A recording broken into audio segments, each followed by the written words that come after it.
یہ مسجد چھوٹی سی مسجد اگر پورے گاؤں والا مل کر کے اگر نہیں بنا سکتا ہے، کتنی جگہوں میں مولوی صاحب ہمارے یہاں مسجد نہیں، کسی مدنی کو پکڑا، کسی کٹھملا کو پکڑا، ہمارے یہاں ایک مسجد بنوا دو۔ اب بتائیے کتنی بری بات ہے، یہ پانی میں ڈوب کر مرنے والی بات ہے۔ بہت سی جگہوں میں ہے پیسے والے مسجد بنا سکتے ہیں، اب جو مجبوری والے لوگ ہیں وہ الگ سی بات ہے کہ 10-15 لوگ ہیں نہیں بنا سکتے، اس کی یہاں چلو ٹھیک ہے۔ اور جو بڑی بڑی بستیاں ہیں، جو کروڑوں میں لاکھوں میں کھیلنے والے لوگ ہیں، اب وہ ایسی جگہ میں باہر سے مسجد آ کر کے بن رہی ہے، تو میرے بھائی آپ قربانی کیا دے رہے ہو؟ آپ قربانی کیا دے رہے ہو؟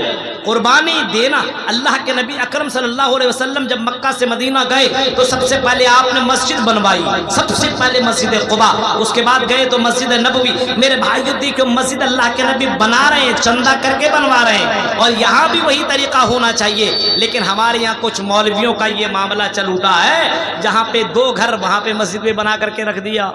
اب اس کو سوچنا چاہیے کہ یہ مسجد جو ہم بنوا رہے ہیں یہ کون اس کو آباد کرے گا؟ بعد میں پتا چلا کچھ جگہوں میں ایسے معاملہ ہوئے ہیں، بعد میں پتا چلا کہ یہاں پہ مسجد کو پھر اپنے گھر میں اس نے تبدیل کر لیا۔ ایسے بھی معاملات میرے بھائیوں، اسلام کے ساتھ کھلواڑ نہ کرنے دو، نہ اسلام کے ساتھ کھلواڑ کرو۔ اسلام قربانی چاہتا ہے، آپ کی زندگی اسلام کے لیے آپ کو قربان کرنا پڑے گا۔ جیسے آپ اتنے وقت میں آپ بیٹھ کر کے قربانی دے رہے ہو، یہ بھی بہت بڑی قربانی ہے۔ رات کے 2 بجے بیٹھ کر کے اپنے نیند کی قربانی کرنا، یہ بھی اللہ کو بہت ہی زیادہ پسند ہے۔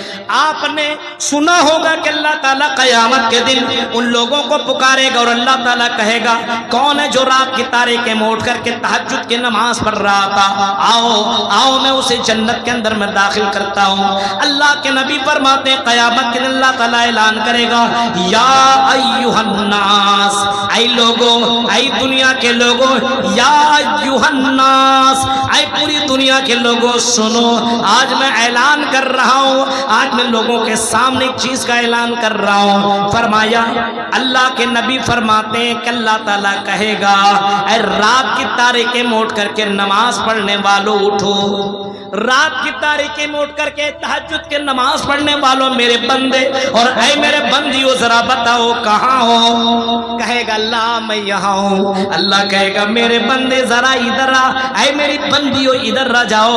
جو دیندار، جو اللہ کے وہ نیک بندے ہوں گے جو رات کی تاریکیں میں اٹھ کر کے نماز پڑھنے والے ہوں گے، وہ عورتیں جو رات میں اٹھ کر کے نماز پڑھنے والی ہوں گی، یہ بہت بڑی قربانی ہے۔ 2 بجے 3 بجے اٹھ کر کے نماز پڑھنا اتنا آسان نہیں ہے، سب سے یہ کام ہو پاتا ہے؟ رمضان ہی کے مہینے میں 5 رات ہی جاگنا ہے، کتنے لوگ جاگتے ہیں؟ کتنے لوگ قربانی دیتے؟ کتنی رات؟ 5 ہی رات۔ ہاں، حالانکہ 10 رات الگ جگہوں میں جاگنے کا ایک رواج ہے، 10 راتیں۔ اب یہاں پہ 5 رات بھی نہیں آدمی قربانی، 5 راتیں بھی قربانی نہیں دے رہا ہے۔ اب بتائیے جو آدمی رات میں اٹھ کر کے تہجد کی نماز پڑھ رہا ہے، اللہ تعالیٰ کہے گا تدخل الجنت بسلام، تمہارے لیے خوشخبری ہے، تمہیں شبھ سماچار سنائی جا رہی ہے، تمہیں گڈ نیوز دی جا رہی ہے۔ میرے بندوں اور میرے بندیوں سنو، آؤ میں تمہیں جنت میں داخل کر رہا ہوں، اور جنت میں جانے کی وجہ یہ ہے کہ تم نے اپنی راتیں میرے لیے قربان کی ہے، تم نے اپنے راتیں میرے لیے قربان کی ہے، اس وجہ سے میں تمہیں جنت میں داخل کر رہا ہوں۔ یہ رات کی تاریکیں میں اٹھ کر کے تہجد کی نماز پڑھنا، قربانی دینا، یہ بھی اللہ کو پسند ہے۔ دن میں روزہ رکھنا اور اللہ کے لیے اپنے حلال چیزوں کو چھوڑ دینا، بیوی کو چھوڑنا، بچوں کو چھوڑنا، پانی کو چھوڑنا، فریج کے اندر بہت سارے پھل فروٹ ہیں اس کو چھوڑ دینا، اور اسی طریقے سے بہت ساری چیزیں آپ اس کو اللہ کے لیے چھوڑ رہے ہیں، تیاگ رہے ہیں، قربانی دے رہے ہیں۔ یہ قربانی اللہ تعالیٰ کو اتنا پسند ہے کہ اللہ تعالیٰ کہتا ہے میں نے روزے داروں کے لیے ایک الگ اسپیشل سے دروازہ رکھا ہے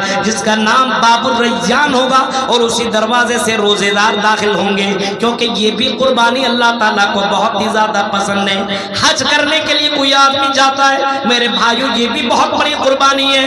مالدار تو اللہ تعالیٰ نے بہت سے لوگوں کو بنایا ہے، لیکن اپنے مال کی قربانی دینا سب کی دل میں نہیں آتا، اور سب کی بس کی بات نہیں ہے. بہت سے لوگ اپنے مال کو جمع کر کے, بہت سے غریب کی تمنا ہوا کرتی کہ اللہ دکھا دے یا الہی وہ مدینہ کیسی بستی ہے جہاں پہ رات دن مولا تیری رحمت برستی ہے. میرے بھائیوں, جو اللہ کے نیک بندے ہوا کرتے ہیں اس کے دل میں یہ تمنا ہوا کرتی ہے کہ اللہ مجھے مکہ دکھا دے, مجھے مدینہ دکھا دے, مجھے محمد رسول اللہ صلی اللہ علیہ وسلم جہاں پہ پیدا ہوئے وہ جگہ دکھا دے.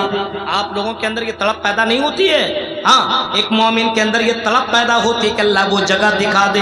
ہاں, اب آدمی اس کے لیے تیاری کرتا ہے اور 100 200 1,000 کر کے جمع کرتا ہے, اور جب وہ اس کی طاقت رکھتا ہے تو عمرہ کی نیت سے پہنچ جاتا ہے, خانہ کعبہ کو دیکھتا ہے, مکہ المکرمہ کو دیکھتا ہے, اور مدینہ الرسول کو دیکھتا ہے اور زیارت کرتا ہے. وہ عمرہ کر کے چلا آتا ہے. 1 لاکھ میں 80 70 ہزار میں آج کل تو عمرہ ہو رہا ہے. لوگ اس طریقے سے اللہ کو راضی کرنے کے لیے کام بھی کر رہے ہیں. میرے بھائیو, یہ بھی مال کی بہت بڑی قربانی ہے. 80 90 ہزار 1 لاکھ آدمی اللہ کو خوش کرنے کے لیے لگا رہا ہے.